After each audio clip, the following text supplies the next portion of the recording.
जय हिंद दोस्तों। सबसे पहले मिलिए हमारे राज्य के मध्य प्रदेश के वित्त मंत्री जगदीश देवड़ा जी से। ठीक है, यही व्यक्ति है जो आपके लिए आने वाले टाइम में कितने रोजगार मिलने वाले हैं, कितना विकास होने वाला है, आपके क्षेत्र में क्या क्या होने वाला है, या फिर समस्त प्रकार की योजनाएं जो आपके लिए आने वाली है और एमपी के विकास के लिए और समस्त प्रकार के अन्य डेवलपमेंट के लिए यहाँ पर योजनाएं प्रस्तुत करेंगे।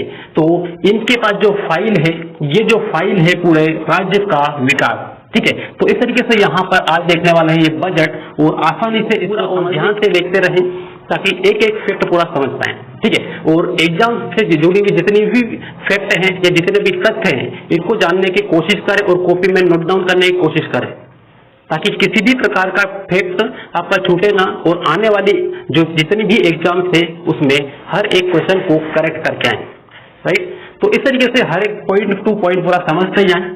कितना वार्षिक आय होगा, कितना प्रति व्यक्ति आय होगी, जीडीपी क्या होगी, जीडीपी में औद्योगिक विकास, औद्योगिक का कितना योगदान है, जीडीपी में विनिर्माण का कितना योगदान है, या फिर कृषि का कितना योगदान है। इस तरीके से हर एक चीज को पूरा समझना है और देखना है। तो देखते रहिए और समझते रहिए यहाँ पर इन सारे फैक्ट्स को। यहाँ पर बात करेंगे मध्य प्रदेश का बजट, और मध्य प्रदेश का बजट 2021-22। ठीक है, तो यहाँ पर आपने किसी भी तरीके से मान लो न्यूज़पेपर से या किसी न्यूज चैनल पे आपने देखा होगा या फिर पढ़ा होगा, तो वहां पर आपने ये देखा होगा कि आज बुधवार के दिन एमपी का जो बजट है वो वित्त मंत्री, राज्य के वित्त मंत्री के द्वारा विधानसभा में आज रखा जाएगा। ठीक है, इसको लेकर पूरी बात करेंगे यहाँ पर, और इसमें जो बजट है पूरा, ये वास्तव में क्या होता है और क्या इससे रिलेटेड कौन सा फैक्ट है जो एग्जाम में आ सकते हैं। ठीक है, तो ये पूरा देखेंगे और जितने भी इंपॉर्टेंट फैक्ट है वही यहाँ पर लेंगे ताकि हम किसी भी एग्जाम में कोई भी मिस्टेक ना करें। राइट, तो देखें यहाँ पर सबसे पहले लिखा है मध्य प्रदेश का बजट 2021-22। हर साल से एक बजट पेश होता है। ठीक है, हर साल का जो मैनेजमेंट होता है या फिर जो टारगेट होता है या फिर जो योजनाएं पूरी कंप्लीट की है उनको लेके सारा विवरण दिया जाता है। ठीक है, तो इस तरीके से यहाँ पर जो बजट है, ये बजट वास्तव में होता क्या है। लेकिन आपको एक बात यहाँ पर बता दे रहा हूं कि बजट शब्द का उल्लेख संविधान में कहीं से कहीं तक नहीं है। ठीक है, बजट शब्द का उल्लेख संविधान में कहीं से कहीं तक नहीं है। तो अब यहाँ पर हम पढ़ रहे हैं क्या बजट, तो बजट फिर क्यों पढ़ रहे हैं। ठीक है, बजट का मतलब फिर क्या है, तो बजट को संविधान में कुछ अलग तरीके से डिनोट किया गया है या फिर वहां पे वर्णन किया गया है, और वो क्या है। तो देखिए यहाँ पर सबसे शॉर्टकट में हम देख लें थोड़ा सा, और यहाँ पर जो बजट है इसको भारतीय संविधान के अनुच्छेद 112 में वार्षिक वित्तीय विवरण के रूप में लिया गया है। तो यहाँ पर संविधान में बजट न कहकर क्या कहा, वार्षिक वित्तीय विवरण। ठीक है, केंद्र का अलग बजट होता है, राज्य का अलग बजट होता है। ठीक है, केंद्र में केंद्र की जो मंत्री होती है, ठीक है, मंत्री होता है जो भी हो, वित्त मंत्री। ठीक है, जैसे कि प्रेजेंट में ले लें तो निर्मला सीतारमण जो कि वित्त मंत्री है, और एमपी की बात करें तो एमपी में है जगदीश देवड़ा। तो इस तरीके से यहाँ पर ये जो पूरा इसका विवरण है, तो अनुच्छेद 212 की बात करते हैं। तो अनुच्छेद 212 में सिर्फ इतना ध्यान रखना आपको कि इसमें दिया गया है कि वार्षिक वित्तीय विवरण।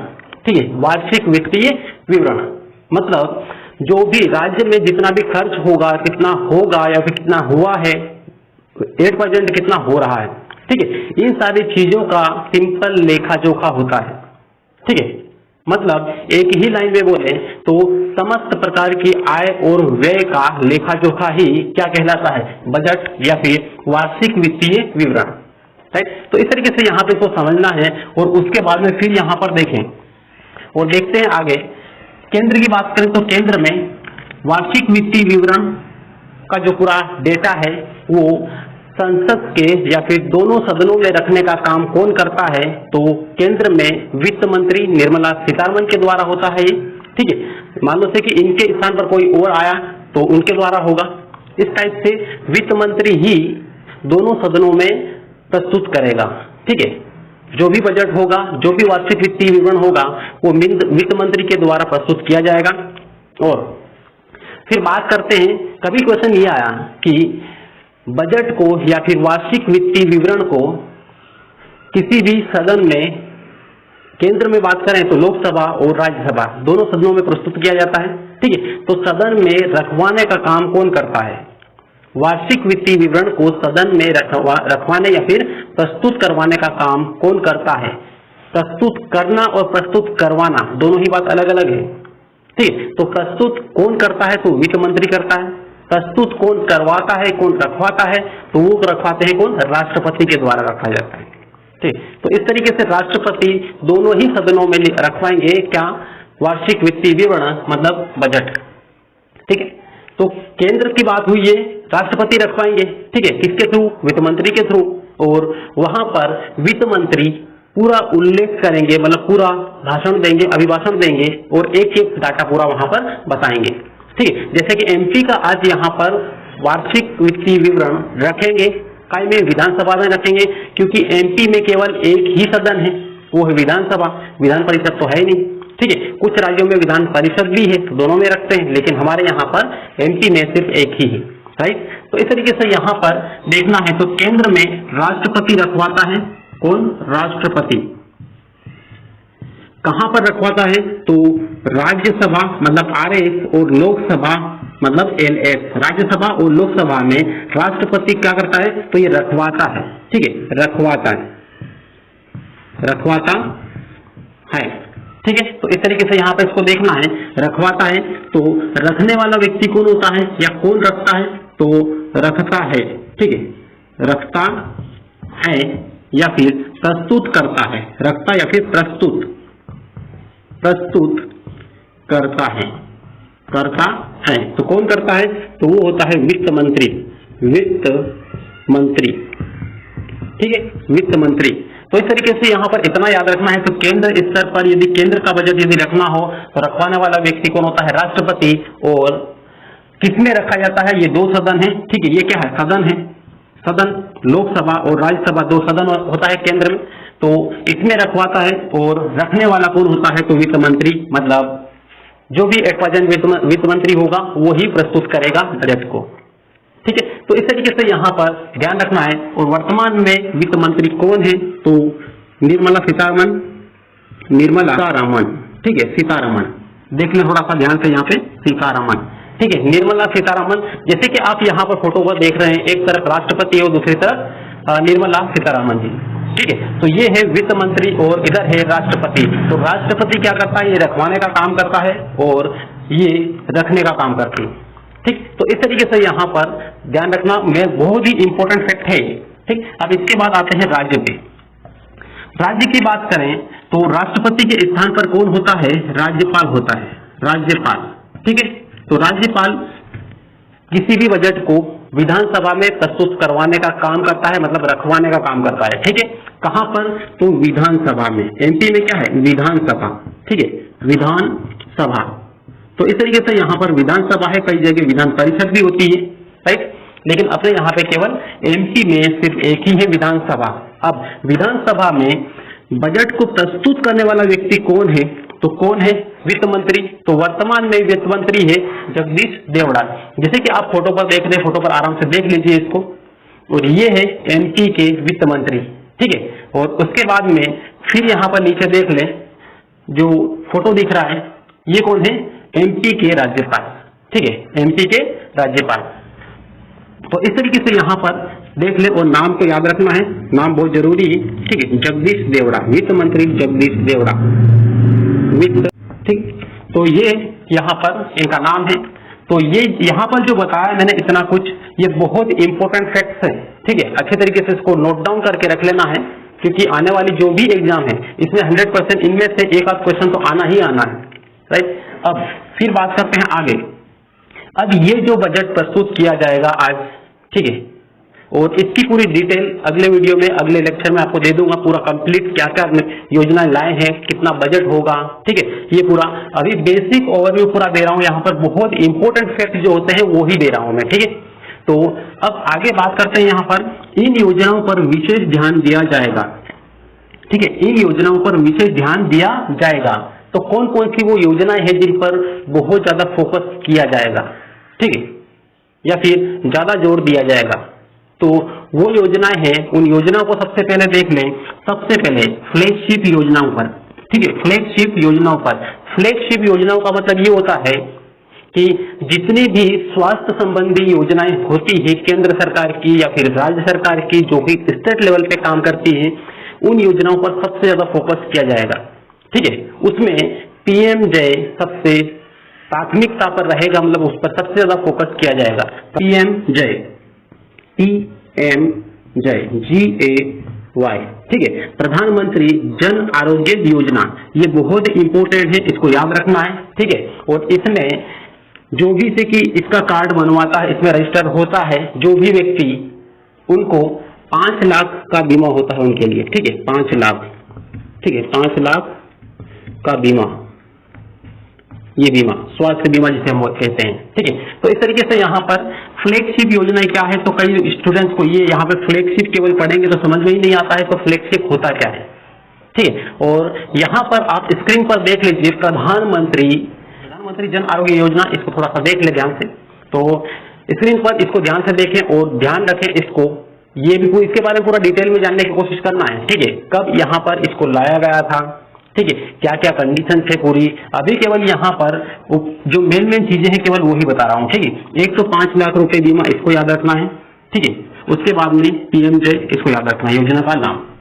फिर चाइल्ड बजट, ठीक है, तो यहाँ पर इस पर खास करके ध्यान रखना है, चाइल्ड बजट पर सबसे ज्यादा इंपॉर्टेंट है।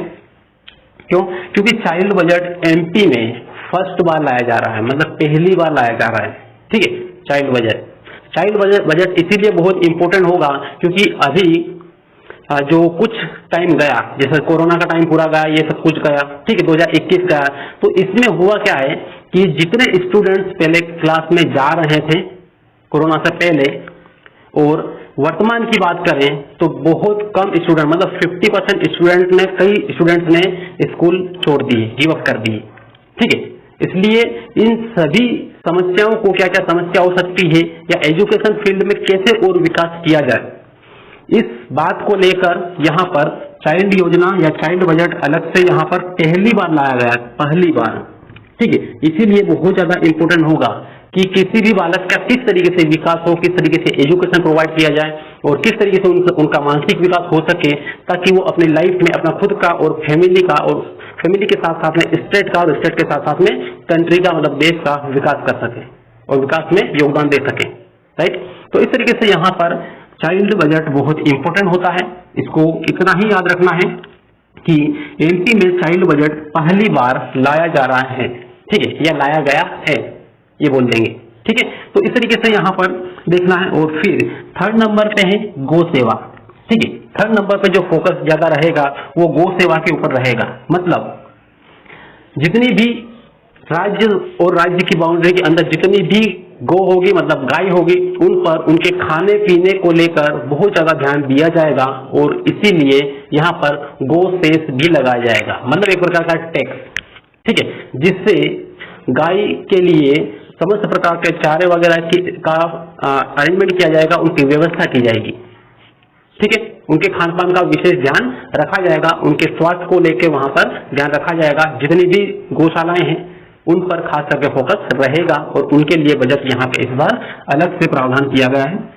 और उसके बाद में फिर बात करें यहाँ पर नई योजनाओं पर, तो अब ये बजट प्रस्तुत होगा तो इसमें बहुत सारी आपको नई योजनाएं देखने को मिलेगी, और आने वाली समस्त प्रकार की जितनी भी एग्जाम्स है, एमपीपीएससी, पटवारी, पुलिस, एसएससी, जीडी या फिर और सारी एग्जाम, ठीक, तो इस तरीके से जितनी भी एग्जाम्स है सभी एग्जाम्स के लिए बहुत ज्यादा इंपॉर्टेंट होगा नई योजनाओं, और नई योजनाओं को अच्छे तरीके से पढ़ना बहुत जरूरी है। अधिकतर करंट में रहते हैं नई योजनाओं के बारे में, राइट।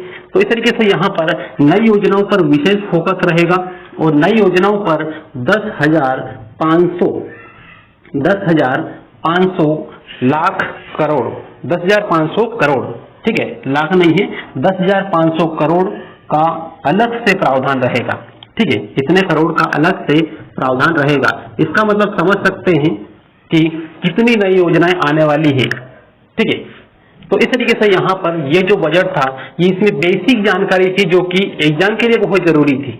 ठीक है, और नॉर्मल भी हमें जानकारी होना बहुत जरूरी है कि अभी वर्तमान में जो बजट आने वाला है उस पर थोड़ा सा अनुमान लगा सकें। अब बात कर ले थोड़ा सा जीडीपी पे। ठीक है, तो स्क्रीन पर देख ले जीडीपी की तो पूरी जो वास्तविकता है वो क्या है, पहले क्या थी, अभी क्या रहेगी, औद्योगिक क्षेत्र का कितना योगदान रहेगा, किसी और क्षेत्र का कितना योगदान रहेगा। तो देखिए यहाँ पर स्क्रीन पे, और सबसे फर्स्ट ये आएगा आर्थिक सर्वेक्षण के ऊपर, ठीक है, आर्थिक सर्वेक्षण के अंतर्गत आएगा। और प्रति व्यक्ति आय की सबसे पहले बात करें तो प्रति व्यक्ति आय एमपी में 35% कम है। किसके अकॉर्डिंग या किसके सापेक्ष, तो जो राष्ट्रीय आय होती है, मतलब देश में प्रति व्यक्ति आय होती है, उसकी अपेक्षा एमपी में 35% कम है। राष्ट्रीय आय और एमपी की जो प्रदेश के व्यक्तियों की आय, इसमें प्रति व्यक्ति आय में 35% का डिफरेंस है। और जो राष्ट्रीय आय है उसमें एक व्यक्ति के लिए कितना अनुमानित या औसत आय निकाली गई उसको देख लें। तो यहाँ पर एमपी, एक तरफ एमपी है, एक तरफ क्या है, राष्ट्रीय आय, मतलब देश के व्यक्तियों की आय। तो राष्ट्रीय आय की बात करें तो प्रति व्यक्ति राष्ट्रीय आय है 93,973।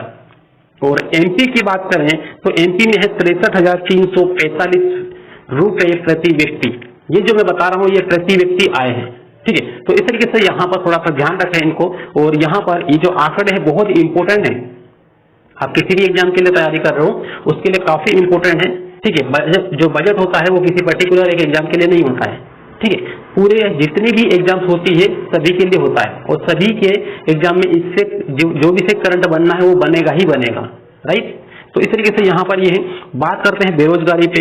तो बेरोजगारी 25% बढ़ी है, ठीक है, 25% बढ़ी है। मतलब पिछले साल की बात करें तो जो बेरोजगारी थी वो 24.77 लाख, और उसके बाद में 2021 की बात करें तो 24 से बढ़कर 30.23 लाख बेरोजगार हैं वर्तमान में एमपी में, ठीक है। तो इस तरीके से यहाँ पर 25% की बढ़ोतरी हो गई, ठीक।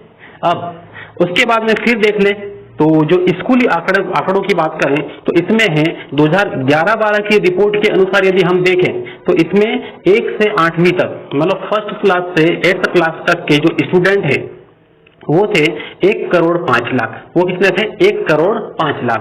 और उसके बाद में 2020-21 का आंकड़े को देखें हम, क्योंकि 22 का भी काउंट होगा नहीं, 21 का ही होगा।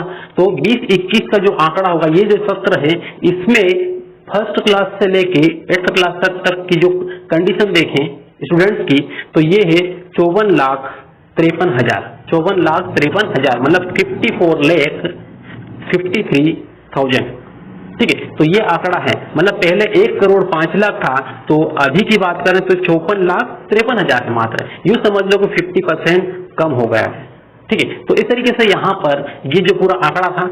और लास्ट में जीडीपी की बात कर लें तो जीडीपी जो है ये सकल घरेलू उत्पाद जिसे हम कहते हैं हिंदी में, ठीक है, सकल घरेलू उत्पाद जीडीपी। जीडीपी का फुल फॉर्म की बात करें तो ग्रोस डोमेस्टिक प्रोडक्ट, ये इसका फुल फॉर्म होता है किसका, जीडीपी का। और जीडीपी इकोनॉमिक्स में पूरा डिटेल में हम देखेंगे, अभी केवल बजट की ही बात कर रहे हैं, ठीक है। तो सबसे पहले औद्योगिक क्षेत्र के योगदान की बात करें कि जीडीपी में औद्योगिक क्षेत्र का कितना योगदान है और कितना योगदान रहेगा, ये बजट में आपको मिलने वाला है। और ये कल आपको पूरी डिटेल हर एक जानकारी पूरी मिल जाएगी, ठीक है। तो अभी देखें तो अभी 2011 की बात करें तो 27% था, ठीक है। जीडीपी में उद्योगों का योगदान जो था 2011-12 की रिपोर्ट के अनुसार 27.09% था, ठीक है। लेकिन 2021 की बात करें, मतलब 2020-21 की बात करें तो 24.99% है, मतलब 24.99% है। तो कंपैरिजन करें तो पहले 27 और अभी 24, मतलब काफी यहाँ पर अंतर है, मतलब 3% का लगभग यहाँ पर अंतर है, ठीक है। तो इतना यहाँ पर अभी कम हुआ है। विनिर्माण क्षेत्र की बात करें तो 6.36% की कमी दर्ज की गई है। तो इतना यहाँ पर अंतर है, मतलब टोटल मिला के बोले तो पहले की जो आर्थिक स्थिति थी एमपी की और अभी की बात करें तो थोड़ा सा कम है अभी की पहले की अपेक्षा, ठीक है। तो दोस्तों यहाँ पर जो बेसिक जानकारी थी वो पूरी आपको देने की कोशिश की और उम्मीद है कि आपको हर एक चीज पूरा समझ में आया होगा, ठीक है। और वीडियो को यदि आप फर्स्ट बार देख रहे हो या फिर चैनल पर फर्स्ट बार आए हैं, आप नए हैं तो चैनल को सब्सक्राइब जरूर कर लें, बेल आइकन जरूर दबा लें और जितना ज्यादा हो सके फ्रेंड्स तक शेयर करें। मिलते हैं फिर नेक्स्ट क्लास में, तब तक के लिए बेस्ट ऑफ लक।